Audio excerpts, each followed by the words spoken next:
Selamat datang kembali di pembelajaran mata kuliah manajemen operasi dan untuk kali ini kita akan belajar mengenai perencanaan kapasitas. Oke, kita akan masuk terlebih dahulu apa sih sebenarnya yang mau kita pelajari di bab ini ya.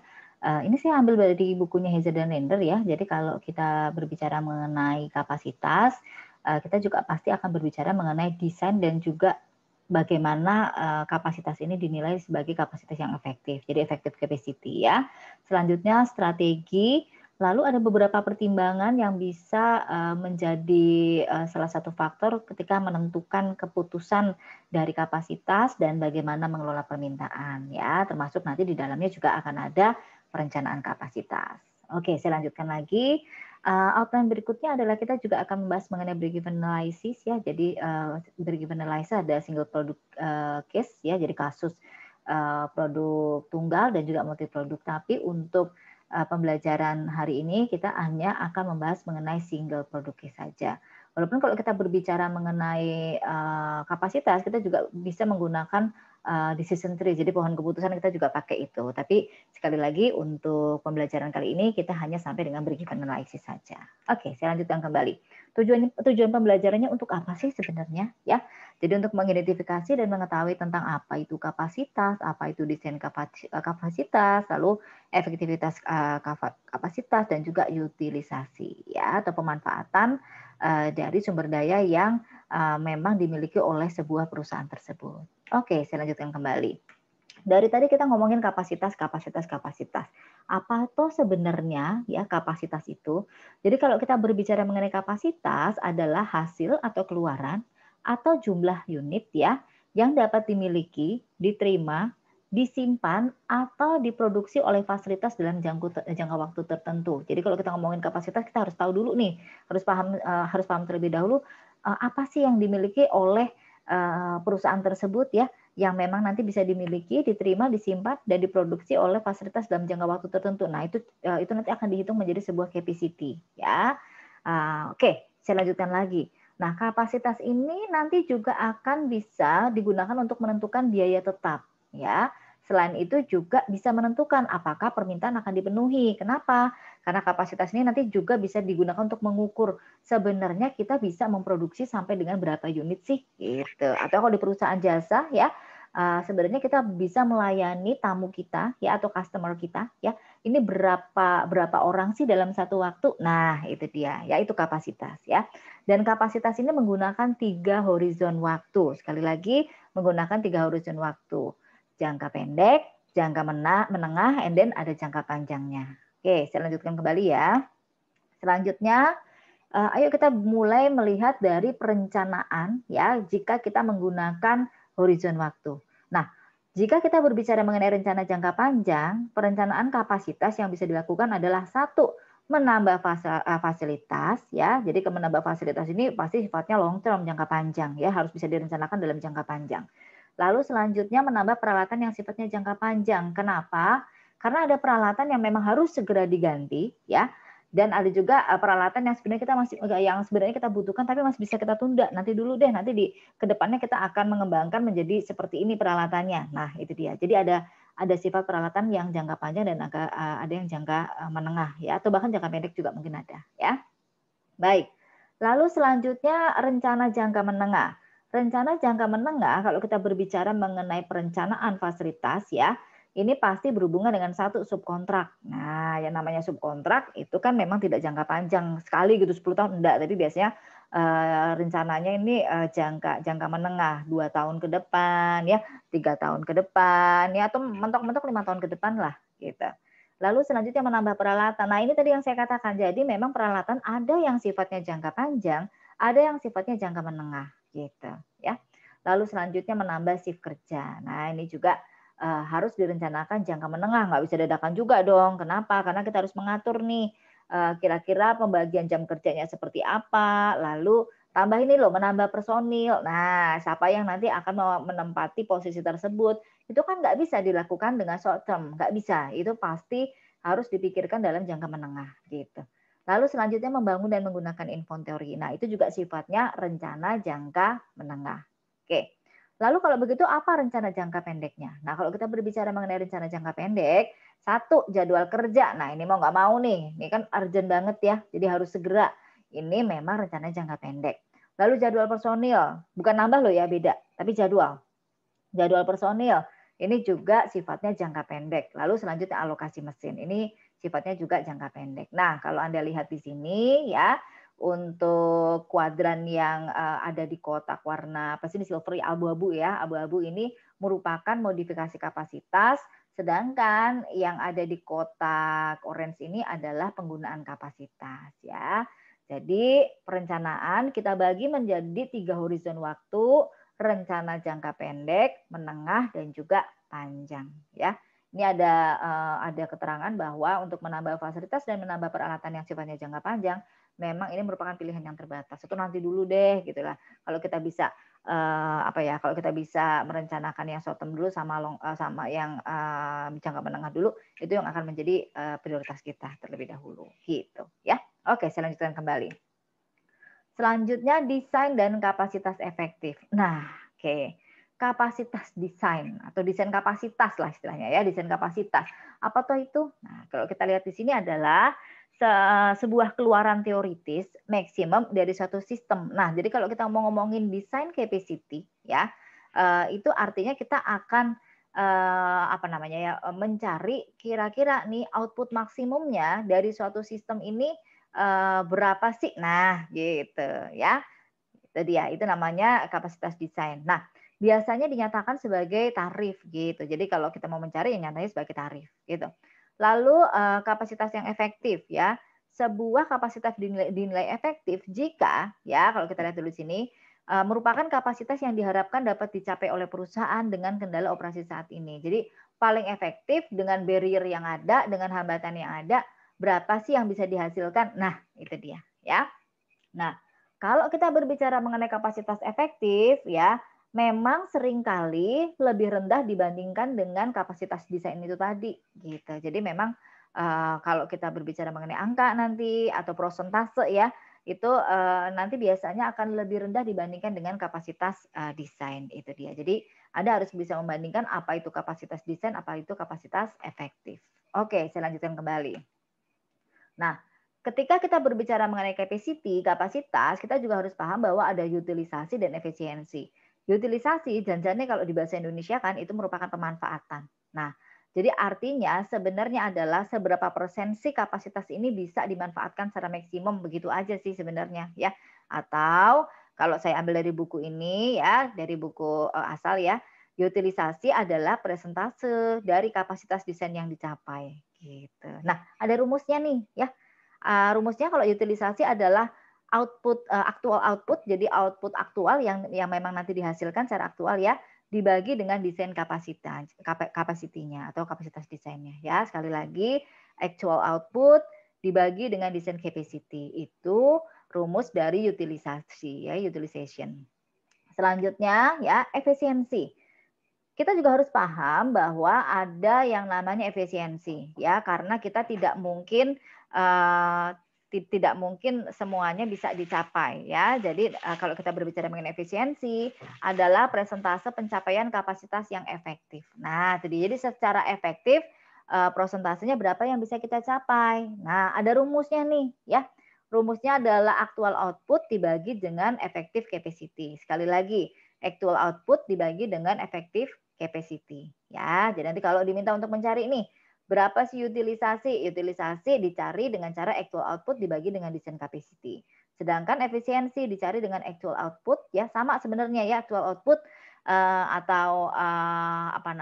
output keluaran aktualnya berapa yang dihasilkan sesungguhnya berapa dibagi dengan effective capacity gitu ya. Oke, saya lanjutkan.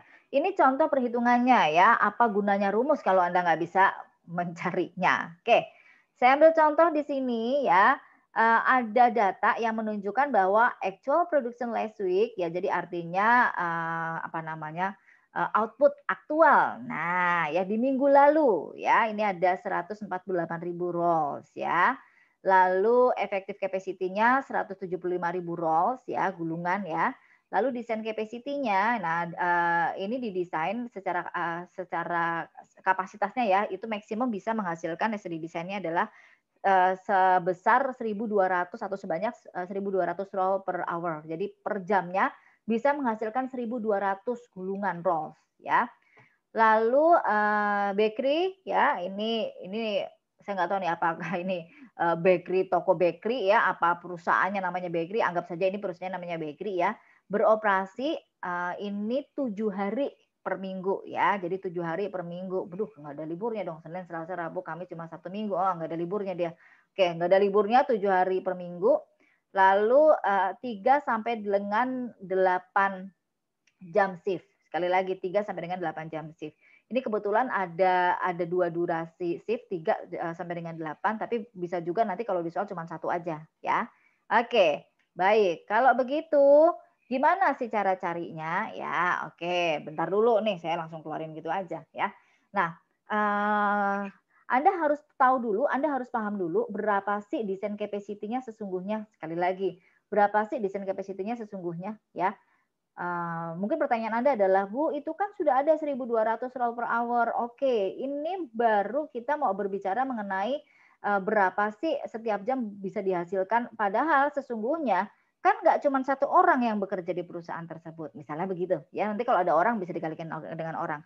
Nah, kalau di sini kebetulan dijelaskan bahwa ada beroperasi 7 hari per minggu, 3 sampai dengan 8 jam per shift. Nah, nanti kalau ada orang kaliin lagi nih dengan orang. Ini kebetulan nggak ada orang ya guys, jadi tidak perlu tidak perlu dikalikan dengan berapa persen yang pada saat itu bekerja ya, enggak ya. Oke, desain capacity kita lihat di sini ada kita harus menghitung terlebih dahulu ya, beroperasinya 7 hari. Oke, kita lihat dulu 7 hari, oke, per minggu 3 sampai dengan 8 jam. Jadi 7 kali 3 kali 8 ya.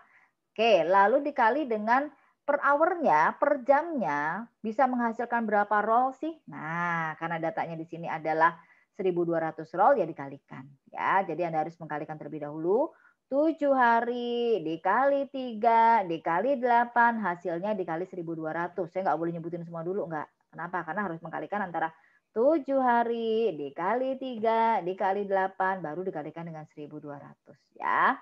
Didapatkan hasilnya adalah 201.600 roll ya. Jadi 201.600 roll itu adalah desain capacity-nya ya. Oke, saya lanjutkan kembali. Setelah itu baru Anda mencari utilisasinya. Nah, ya. Utilisasi rumusnya tadi adalah utilisasi tadi rumusnya adalah actual output, actual output dibagi dengan desain capacity. Sekali lagi, actual output dibagi dengan desain capacity. Karena di sini actual outputnya 148.000 guys ya. Lalu dibagi dengan desain capacity yang barusan kita cari ya. Jadi dibagi dengan 201.600.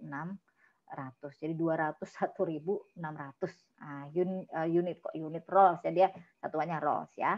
Maka utilisasinya menjadi 73,4%. Sekali lagi 73,4% ya. Jadi bisa dimanfaatkan kapasitasnya sebesar 73,4%. Gitu ya, itu utilisasi.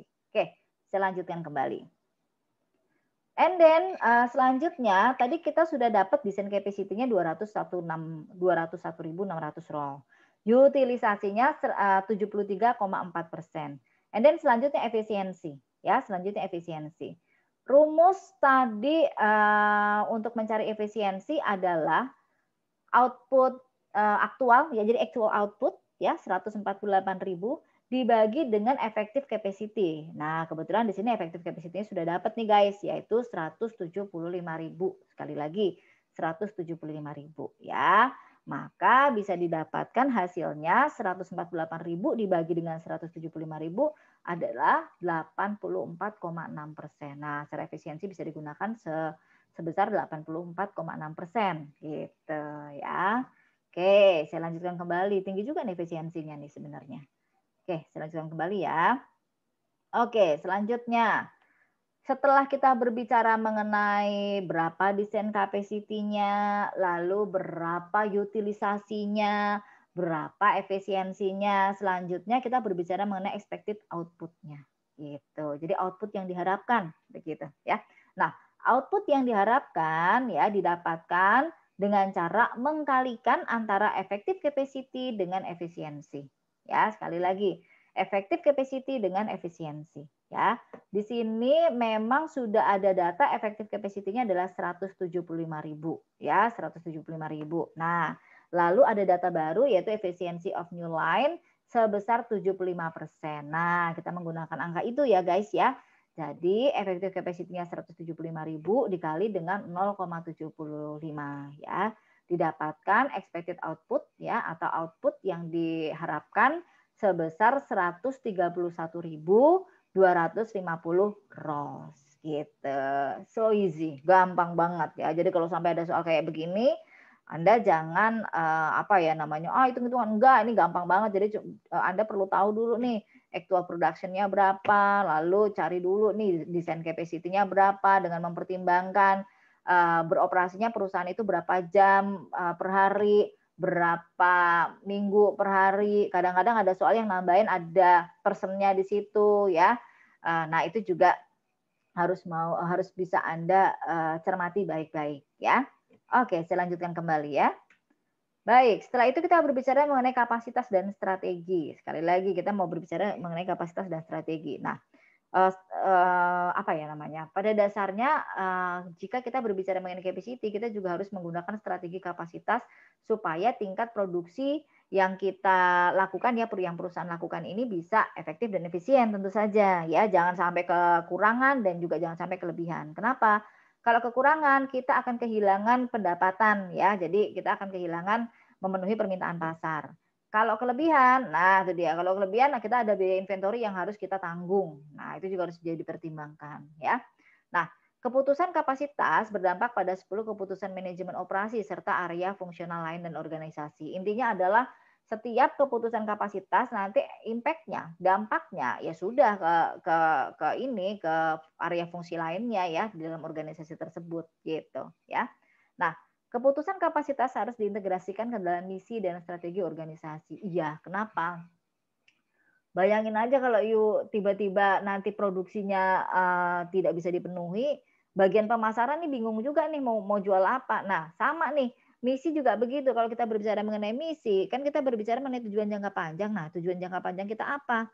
Kalau nggak bisa dikaitkan dengan keputusan kapasitas, nggak akan bisa tercapai nih nanti misi yang mau dicapai oleh organisasi itu sendiri. Nah, dari misi nanti di breakdown menjadi strategi. Ya, oke, saya lanjutkan kembali. Mengelola permintaan, permintaan harus dikelola. Itu jangan cuma didiemin aja, dikelola itu. Jangan cuma hanya dipenuhi saja. Enggak, tapi kita kelola. Kenapa? Karena ada saatnya permintaan meludak. Ya, jadi kita sampai nggak bisa memenuhi. Ada kalanya permintaan ternyata sepi order. Jadi permintaan ini sedikit sekali. Nah, apa yang harus dilakukan? Nah, yang pertama, jika permintaan melebihi kapasitas, happy aja kita sebagai produsen ya gitu, kita happy aja, wah ternyata ini produk kita disenangi nih oleh customer kita. Jangan GR dulu, kalau you nanti nggak bisa memenuhi permintaan ya, jadi kita terlanjur mengiyakan kita ambil nih order begini, tapi ternyata kapasitas kita nggak bisa memadai, kita nggak bisa memenuhi, bikin konsumen kecewa. Nah, kalau di pemasaran kita akan mengalami kegagalan untuk menghantarkan nilai kepada pelanggan kita gitu ya. Jadi kalau permintaan melebihi kapasitas, satu, batasi permintaan. Dengan cara apa? Naikin harga. Bisa kok, bisa. Gak apa-apa, gak masalah, itu oke. Ya. Ya, jadi batasi permintaan dengan menaikkan harga. Ya, tapi mungkin nanti suatu saat bisa diturunin lagi, itu nggak masalah. Yang kedua, jadwalkan waktu tunggu yang lama. Kalau kita nggak mau kehilangan, ya kita minta untuk waktu untuk customer kita ini kita informasikan bahwa Ibu, Bapak, kami bisa memenuhi permintaan Bapak atau Ibu, tapi memang ada waktu tunggunya nih atau inden dulu. Nah, gitu ya. Kalau di industri otomotif kan itu biasa ya, kita inden. Atau kalau Anda skalanya bisnisnya masih kecil, Anda kan bisa open PO. Nah, itu salah satunya. Gitu. Supaya kita paham bahwa kita bisa memenuhi setiap hari berapa pesanan ya. Terus pelanggan juga nggak di PHP-in karena dia tahu kapan saya bisa menerima pesanan saya gitu ya. Solusi jangka panjangnya memang meningkatkan kapasitas ya. Jadi kalau memang ternyata kurang-kurang terus nih ya. Jadi kapasitas kita kurang, permintaan permintaan kita melebihi kapasitas ya. Solusi jangka panjangnya harus bisa meningkatkan kapasitas gitu. Lalu selanjutnya kapasitas melebihi permintaan. Apa nih? Punya warung, warungnya sepi, punya tempat makannya sepi, yang datang cuma 1-2 orang ya. Jangan lihat lagi kondisi saat ini nih, kondisi saat ini memang luar biasa ya. Jadi itu ada catatan tersendirinya. Tapi kalau memang ternyata nanti gitu sudah kondisi perekonomian sudah pulih, tempat Anda ini masih sepi saja, nah itu artinya kapasitas melebihi permintaan ya. Lalu apa caranya supaya nanti bisa ada solusinya? Satu, rangsang pasar, bikin promosi kek. Nah, itu dia ya. Bikin potongan harga kek. Nah, itu dia. Lebih memperkenalkan produk kita kek. Nah, ya, perangsang pasar. Lalu selanjutnya yang kedua adalah perubahan produk. Siapa tahu ternyata produk kita udah customer kita udah bosen. Nah, atau sudah biasa. Gak ada istimewanya, gak ada diferensiasinya. Ya, kita harus merubah produk ya. Dan yang selanjutnya menyesuaikan dengan permintaan musiman ya. Caranya dengan menghasilkan produk dengan pola permintaan gratis nih, aduh ada gratis. Jadi pada dasarnya ada beberapa produk yang modelnya musiman ya, jas hujan saya ambil contoh, payung, nah itu dia ya. Lalu kalau Anda punya wedding planner, nah itu kan juga musiman ya, itu contohnya. Oke, saya lanjutkan kembali. Pertimbangan kapasitas. Nah, kapasitas juga punya pertimbangan nih guys gitu loh ya. Ini ada beberapa hal yang digunakan sebagai pertimbangan kapasitas. Yang pertama, pada dasarnya sebaiknya kita memperkirakan permintaan secara akurat walaupun nggak iso sih, nggak bisa. Tidak bisa 100% akurat, tidak bisa ya. Nah, kalau begitu caranya dengan apa?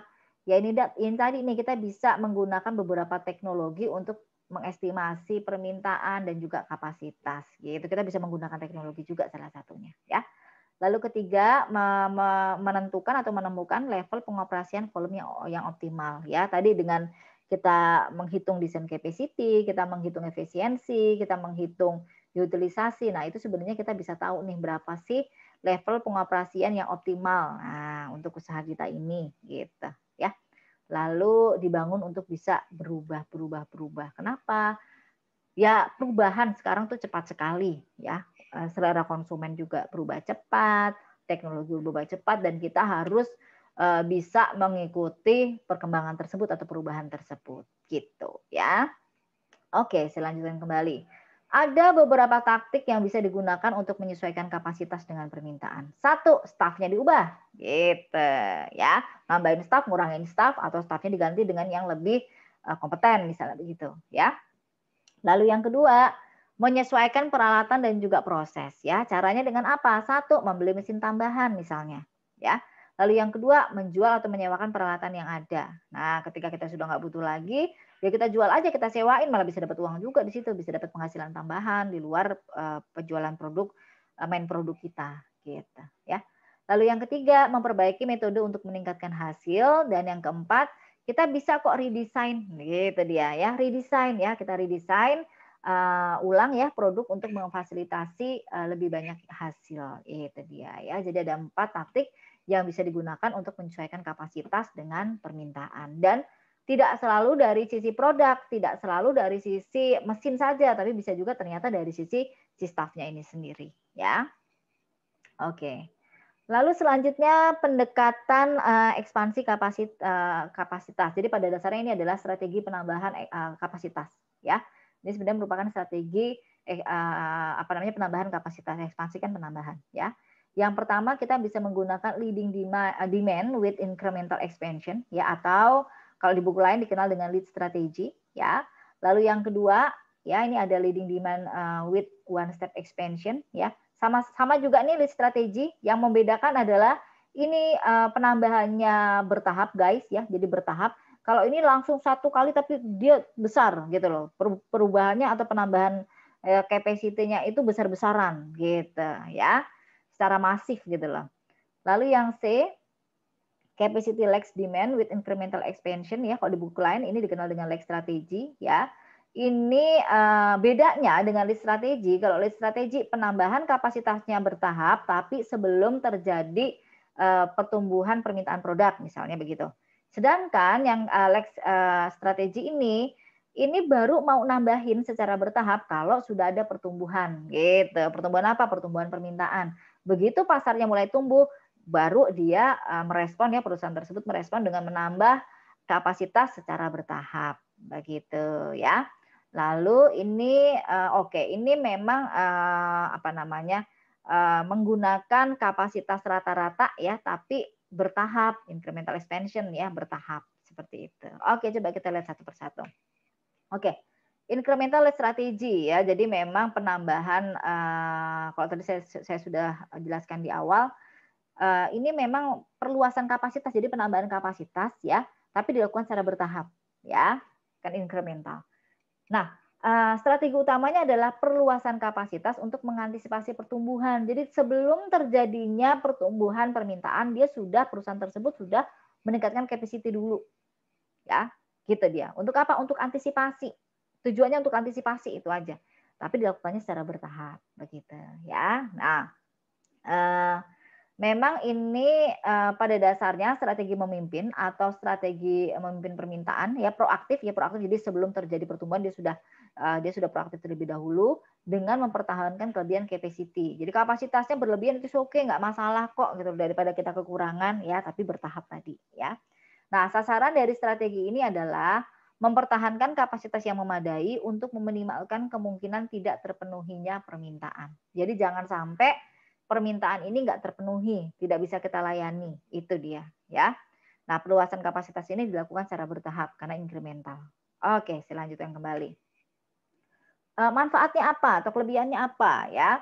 Jadi pada dasarnya kalau perusahaan ini memiliki kapasitas yang berlebih ya, seringkali dapat memperoleh pasar dengan memenuhi permintaan pelanggan pesaing yang kapasitasnya terbatas. Jadi begini, punya aku tuh kapasitasnya ya, jadi perusahaanku tuh kapasitasnya berlebih. Nanti kalau ada pesaing yang tidak bisa memenuhi permintaan, aku ambil aja. Kenapa? Wong aku aja berlebih, dia berkurang kok, nggak masalah dong, gitu ya. Lalu yang kedua, karena selalu ada kelebihan kapasitas, maka ada cadangan nih, gitu ya. Nah, cadangan ini bisa digunakan untuk memenuhi permintaan yang tidak terduga atau pesanan dalam jumlah besar atau pelanggan baru yang tiba-tiba datang begitu aja, gitu. Ya karena dia punya cadangan, gitu. Jadi dia pasti tidak akan kekurangan untuk bisa memenuhi permintaan dari pelanggan tersebut, ya. Lalu ketiga, perusahaan merespon dengan cepat peningkatan permintaan yang tidak terduga. Sama aja nih tadi nih, yang nggak terduga, jadi meminimalkan kemungkinan kehilangan penjualan karena dia punya cadangannya tadi itu lagi ya. Ngirimnya cepat kepada pelanggan tanpa ada biaya lembur karena lagi-lagi ada cadangan ya. Ekspansinya memang menghasilkan skala ekonomi yang tinggi dan tingkat perbajaran yang lebih cepat juga ya. Sehingga memang membantu untuk menurunkan biaya. Enaknya begitu ya. Lalu meningkatkan pangsa pasar perusahaan atau bertindak sebagai bentuk pemasaran yang preventif gitu ya. Itu dia ya. Lead strategi dengan incremental. Oke. Selanjutnya one step expansion sama nih kalau Anda perhatikan. Sebenarnya dipakai lead juga. Nih, ini kan pakai lead juga ya, leading demand ya. Ini sama lead strategi, tapi bedanya adalah kalau incremental dilakukan secara bertahap, kalau ini dilakukan dalam satu kali, skalanya cepat gitu ya nih. New capacity-nya kan begini nih. Nih, ini yang warnanya saya nggak tahu nih orange sampai coklat nih ya. Jadi ini kan secara bertahap dia 2 kali nambahin. Nih kalau ini nggak langsung banyak. Gitu. Itu dia ya. Oke, baik. Nah, one step expansion memang melakukan ekspansi besar-besaran dalam satu waktu gitu. Biasanya dengan membangun fasilitas terbaik yang sekarang ya. Jadi dia investasi dulu nih, bangun nih, oke fasilitasnya yang oke dulu nih. Nanti kita kembangin di masa yang akan datang. Tapi kita sudah punya grand design-nya terlebih dahulu gitu. Nah, biasanya memang lebih sedikit gangguan produksinya. Nah, risiko kecil untuk menolak bisnis dengan kapasitas yang tidak memadai. Jadi artinya kalau ada permintaan yang skalanya kecil, resikonya memang kita harus menolak gitu. Kenapa? Karena kita punya kapasitinya besar kok gitu. Jadi kita nggak terima pesanan kecil, ya terimanya pesanannya yang skalanya besar begitu ya. Nah, kalau kita berbicara mengenai misalnya kapasitasnya sudah besar sekaligus ya, artinya kita ada suatu proyek konstruksi yang memang kita bangun secara besar-besaran gitu. Ya memang biasanya membutuhkan biaya gitu. Itu biasanya. ada inflasi juga, sehingga biaya konstruksi di masa yang akan datang biasanya lebih tinggi. Dan memang paling sesuai one step expansion ini untuk produk yang memang sudah matang gitu, sudah matang dan permintaannya stabil. Kalau masih produknya ini skalanya masih kecil, masih butuh untuk tumbuh ya, itu memang tidak pas kalau menggunakan one step expansion gitu ya. Oke, saya lanjutkan kembali. Strategi yang ketiga adalah lag strategi. Nah, tadi Anda lihat ya. Bedanya dengan lead, kalau lead nambahin kapasitas sebelum terjadinya peningkatan pertumbuhan. Sedangkan yang lag strategi ini, dia akan nambahin setelah terjadi peningkatan. Begitu ada peningkatan baru dia nambahin gitu. Kalau incremental berarti nambahnya juga secara bertahap, nggak langsung one step gitu ya. Nah, strategi utamanya adalah meningkatkan kapasitas setelah terjadi peningkatan pertumbuhan ya. Dalam strategi lag ini ya, dikenal juga sebagai strategi trailing permintaan atau strategi reaktif ya. Perluasan kapasitas tertinggal di belakang permintaan. Jadi artinya itu tadi nih, kapasitas ditambahin setelah terjadinya permintaan yang tambah. Ya. Jadi pada dasarnya tidak menambah kapasitas sehingga permintaan diperkirakan melebihi kapasitas saat ini dalam jangka yang panjang gitu ya. Nah, akibatnya apa? Kadang-kadang bisa kekurangan gitu. Ya, kadang-kadang bisa kekurangan kapasitasnya. Gitu. Itu memang salah satu negatif impact dari lag strategi ya. Strategi ini biasanya mengasumsikan satu perusahaan dapat meningkatkan kapasitas jangka pendek dengan kerja lembur. Begitu kurang, begitu ada permintaan yang berlebih, kerja lembur yuk. Nah, gitu. Jadi langsung bisa ada short term planning lah gitu ya, atau mungkin subkontrak ya. Lalu yang kedua, pelanggan, asumsinya adalah pelanggan bisa mentolerir beberapa keterlambatan dalam pengiriman. Kalau pelanggan kita, customer kita ini memungkinkan untuk oke, nggak apa-apa deh dikirim agak telat-telat dikit, itu nggak masalah. Nah, itu kita bisa pakai lag strategi ini. Tapi kalau pelanggan kita maunya on time agak susah itu. Agak susah dilakukan ya pakai ini. Oke. Jadi satu lagi bisa dilakukan dengan asumsi satu, perusahaan bisa meningkatkan kapasitas secara jangka pendek, langsung lembur, langsung subkontrak. Tapi kan ada perusahaannya nggak bisa begitu, tergantung produknya ya. Lalu yang kedua, kalau pelanggannya bisa mentolerir keterlambatan, bisa pakai ini. Kalau pelanggannya ternyata karakternya nggak kayak gini, jangan harap ya, bisa jadi nanti pelangganmu kabur deh ya. Oke, manfaatnya apa nih kalau menggunakan lag strategi? Satu, membutuhkan investasi yang lebih sedikit ya, karena kenapa? Kan cuman ditambahin kapasitasnya kalau sudah terjadi pertumbuhan. Jadi sedikit-sedikit kita renovasi aja, nggak perlu bangun besar-besaran gitu ya. Lalu yang kedua, pemanfaatan kapasitas tinggi dan dengan demikian tingkat pengembalian investasi yang lebih tinggi juga. Jadi semua kapasitas kita manfaatin, utilisasinya tinggi juga gitu ya. Ketiga, karena strategi ini mengikuti permintaan, maka mengurangi risiko ekspansi berlebihan. Jadi kita memang adjust dengan permintaan. Perusahaan ini bisa dipastikan tidak ada risiko yang berlebihan lah dari ekspansi ya. Lalu bisa berdasarkan perkiraan permintaan yang terlalu optimis ya. Teknologi usang juga bisa, atau asumsi yang tidak akurat mengenai persaingan gitu. Oke, saya lanjutkan kembali. Batasannya, barrier-nya apa? Atau kelemahannya lah gitu loh ya. Saya ngikutin di buku aja nih, aslinya mungkin kelemahan yang dimaksud ya. Yang pertama, mengurangi produktivitas jangka panjang melalui lembur dan kerugian produktivitas yang terjadi saat perusahaan berusaha keras untuk memenuhi permintaan. Jadi artinya ketika kita terjadi lonjakan permintaan dan kita nggak bisa memenuhi secara capacity, kan harus lembur. Berarti profitnya berkurang dong, gitu ya. Itu dia ya. Harus ada kerja lembur itu. Lalu dalam jangka panjang, yang kedua, dalam jangka panjang, strategi dapat menyebabkan hilangnya posisi pasar secara permanen. Kenapa? Misalnya loh ya, pertama lah, sekali kita terlambat ngirim barang, customer kita, pelanggan kita nggak masalah. Kedua, nggak masalah. Ketiga, nggak masalah. Lama-lama kabur pelangganmu, gitu aja. Ya, karena kita tidak bisa mengakomodasi permintaan baru, atau permintaan yang tidak terduga tidak bisa kita penuhi ya. Lalu itu yang kedua ya. Yang ketiga, biaya lembur atau subkontrak yang tinggi. Itu dia ya. Dan bisa juga nanti respon dan pengiriman ke pelanggan juga lambat ya. Ini kok tiba-tiba dia jadi satu begitu. Oke, saya lanjutkan kembali. Average capacity, tadi yang terakhir average capacity. Kayak apa tuh pun? Apa? Kalau Anda nggak percaya, tak balikin tuh loh. Ini dia nih, ya average capacity ya. Jadi penambahan kapasitas secara rata-rata dengan menggunakan incremental expansion. Jadi tetap bertahap guys ya. Oke, mana tadi? Ini dia. Strategi rata-rata. Ya, artinya strategi menyesuaikan penambahan kapasitas dengan permintaan sedekat mungkin. Jadi dia rata-rata aja, jadi sedekat mungkin. Ya, nggak menunjukkan satu unit secara pasti. Jadi rata-rata. Ya. Nah, ini bisa dilakukan jika ketika kurva kapasitas berada di atas kurva permintaan. Ya, perusahaan untuk melebihi kapasitas. Bila di bawah, kapasitas tidak mencukupi untuk memenuhi permintaan tersebut. Ya. Nah, selama kekurangan kapasitas, ada beberapa alternatif di sini yang bisa digunakan. Ya.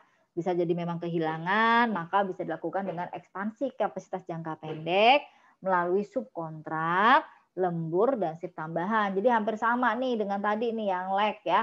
Kalau nanti kurang ya kita harus bisa lembur ya, bisa melakukan lembur, bisa pakai shift tambahan, bisa subkontrak ya. Tapi pada dasarnya yang membedakan antara lead tadi sebelum terjadi pertumbuhan permintaan sudah menambah kapasitas terlebih dahulu. Bisa bertahap, bisa one step expansion. Ya, yang pertama. Yang kedua, lag strategi. Baru nambahin kapasitas setelah terjadi pertumbuhan permintaan. Ya. Lalu average capacity ya. Ini pada dasarnya penambahan kapasitas disesuaikan dengan rata-ratanya gitu. Rata-rata permintaan ya dibuat sedekat mungkin dengan permintaan tersebut. Itu yang membedakan antara keempatnya ya. Jadi mudah sekali dipahami. Saya harap Anda juga bisa memahami ini ya. Oke, saya lanjutkan kembali. Nah, pada dasarnya pendekatan average strategy ini bisa efektif jika satu permintaannya bisa diprediksi secara akurat walaupun ini angel banget, susah banget nih. Susah banget secara realita susah guys, ya. Lalu yang kedua, pertumbuhan permintaan terjadi pada tingkat yang relatif stabil. Nah, bisa dilakukan kalau stabil. Jadi misalnya setiap bulannya naiknya 500 unit. Nah, itu dia. Bisa dilakukan dengan ini, ya. Lalu ketiga, tidak ada kelumpuhan substansial dalam penambahan kapasitas. Jadi kalau nambahin kapasitas, tidak ada proses produksi yang terganggu atau berhenti. Gitu. Nah, baru bisa dilakukan ini, ya. Oke, baik. Saya lanjutkan kembali. Oke, kita akan masuk ke break event analysis ya. Memang ini merupakan sebuah teknik untuk bisa mengevaluasi proses dan juga alternatif peralatan gitu. Tujuannya untuk apa? Untuk menemukan ini dia nih. Sebenarnya di titik mana secara dolar itu kan berarti secara material ya nominal lah ya, nominal dan unit di mana posisinya antara biaya dan juga pendapatan ini sama aja, equal, sama aja. Jadi nggak untung, nggak rugi, intinya begitu. Sekali lagi nggak untung, nggak rugi.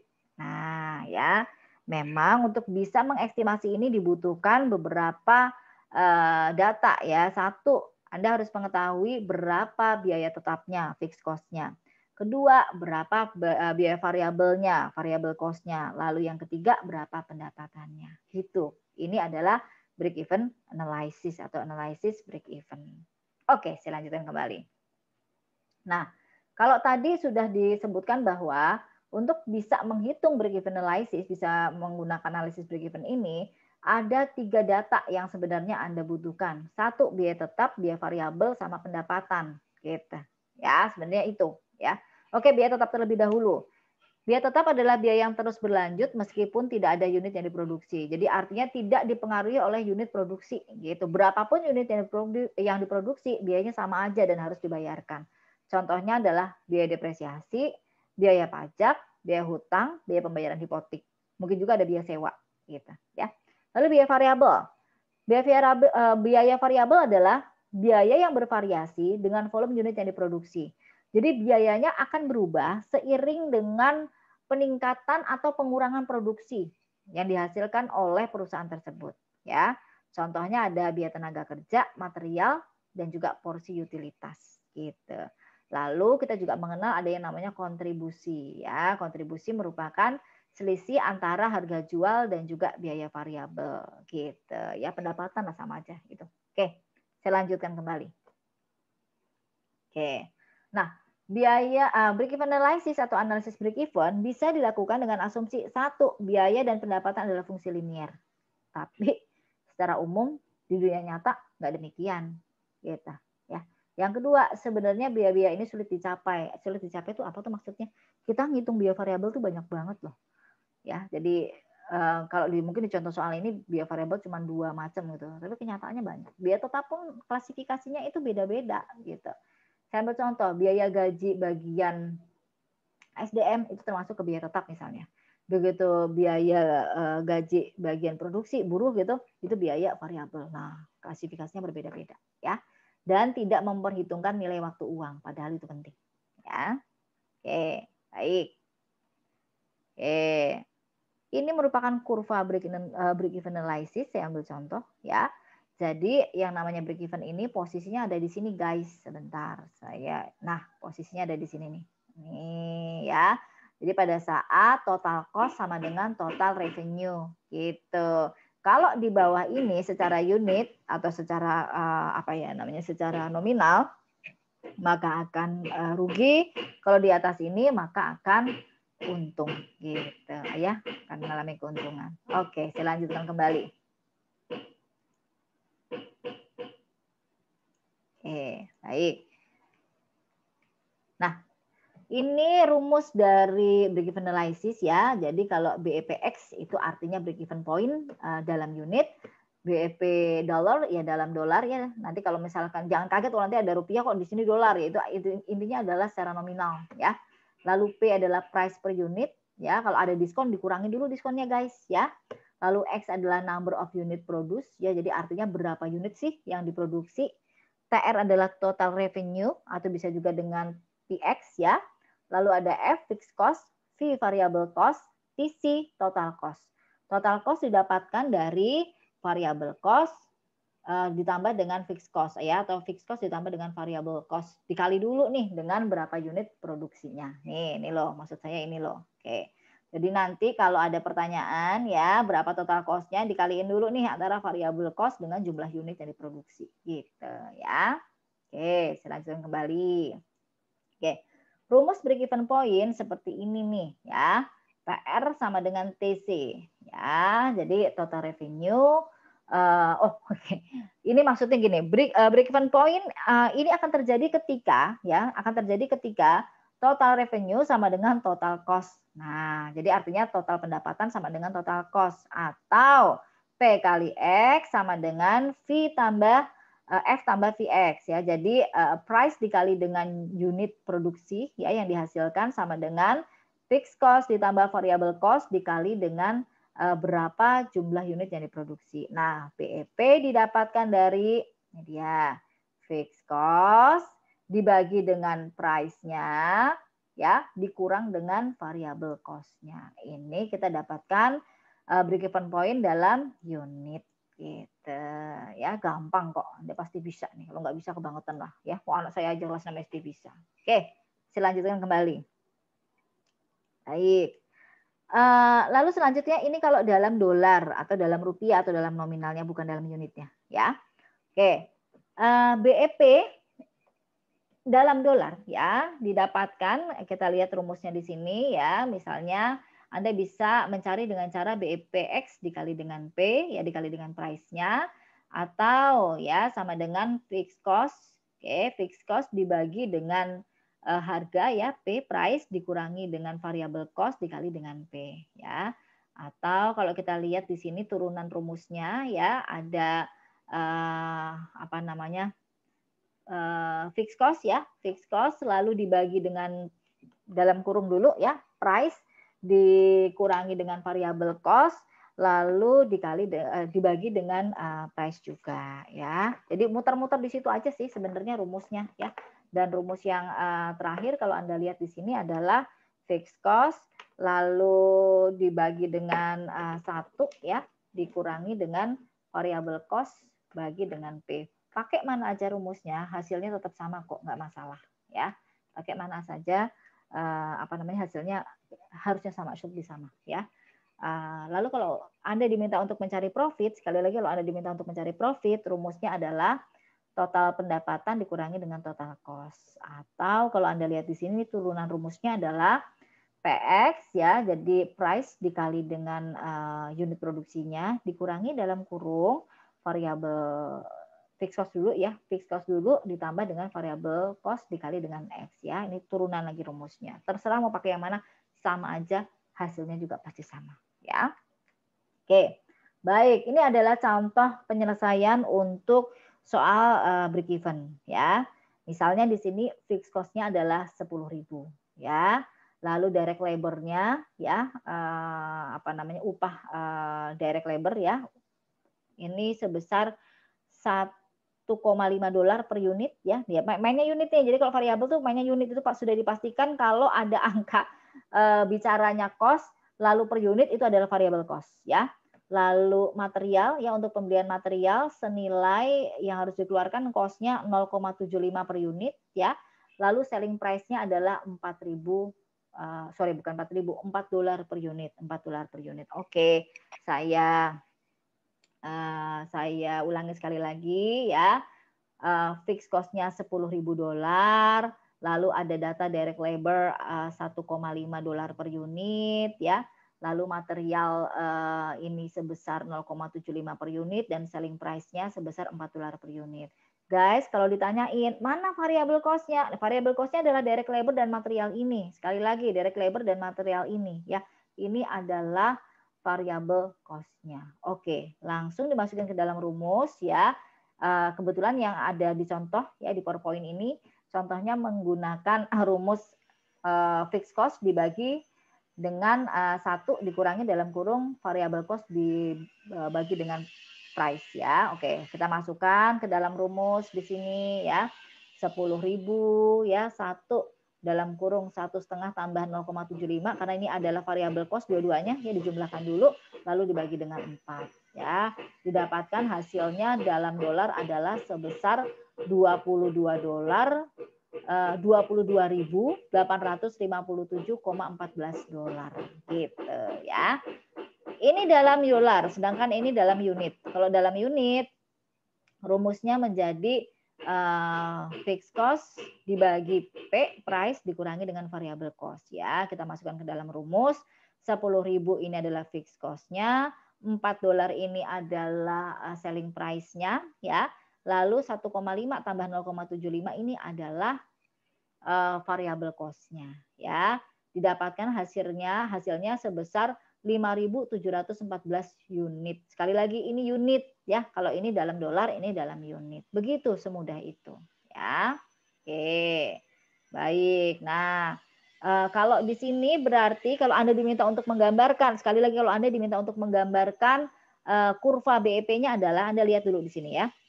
BEP dalam unitnya adalah 5.714 ya. BEP dalam dolarnya 22.000 sekian dolar. Oke, baik. Mana nih? Ini dia nih.